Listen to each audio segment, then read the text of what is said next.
আল্লাহ বুকে জালালউদ্দিন আহমেদ সাহেব। বিসমিল্লাহির রহমানির রহিম।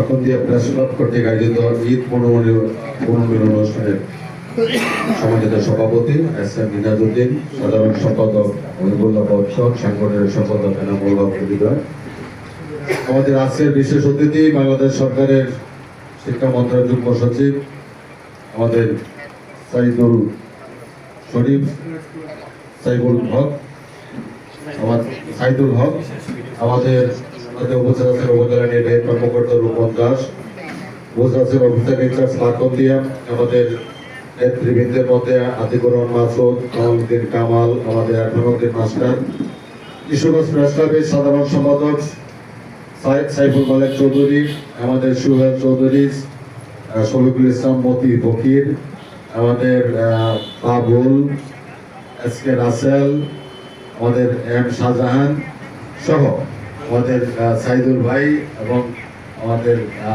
মোহাম্মদী আব্দুল মোহাম্মদী সহ আমি সকলের নাম নিলে সময় পার হয়ে যাবে, আমি ক্ষমাপ্রাপ্ত।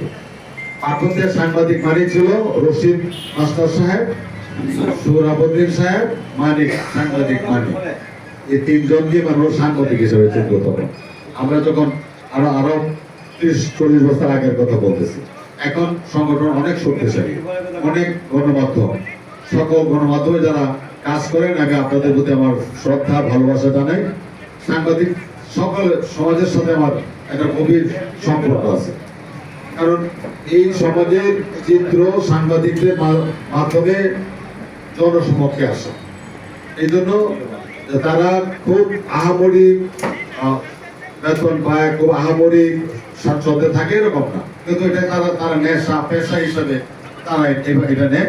অনেক সাংবাদিকরা যুদ্ধের ময়দানে মারা যায়, বিভিন্ন জায়গায় মারা যায়, তারা কিন্তু সাংবাদিকতা থেকেই এই রিস্ক নিয়ে থাকেন এই সঠিক চিত্র জনগণের সামনে তুলে আনার জন্য। আমি এই জন্য সাংবাদিকের অত্যন্ত শ্রদ্ধা জানাই। আমি যেহেতু দায়িত্ব আছি এখন কটিয়াদি আখন্দিয়ার, আমি আপনাদের কাছে অনুরোধ করব যে এই এলাকার মানুষের সমস্যার কথা এবং অপরাধ জগতের কথা এগুলি মানুষের সামনে তুলে আনবেন, আমাকে সহযোগিতা করবেন। আমি আপনাদের সহযোগিতা চাই সত্য প্রতিষ্ঠার জন্য এবং এখানে অপরাধ দমন করার জন্য।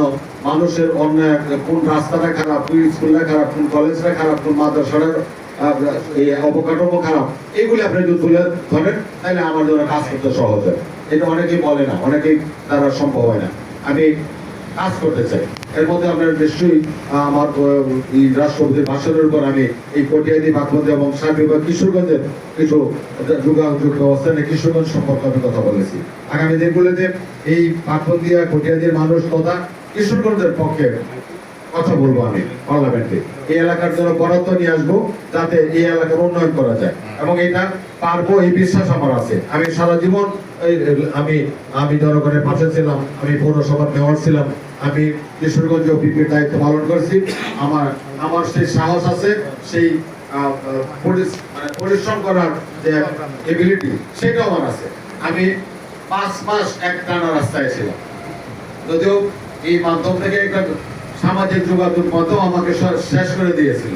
সামাজিক যোগাযোগ মাধ্যমে আমার প্রতিদিন আমার পরাজয়ের খবর আসতো, তাই এইটা সামাজিক যোগাযোগ মাধ্যম যেটা, এটাও এখন খুব গুরুত্বপূর্ণ।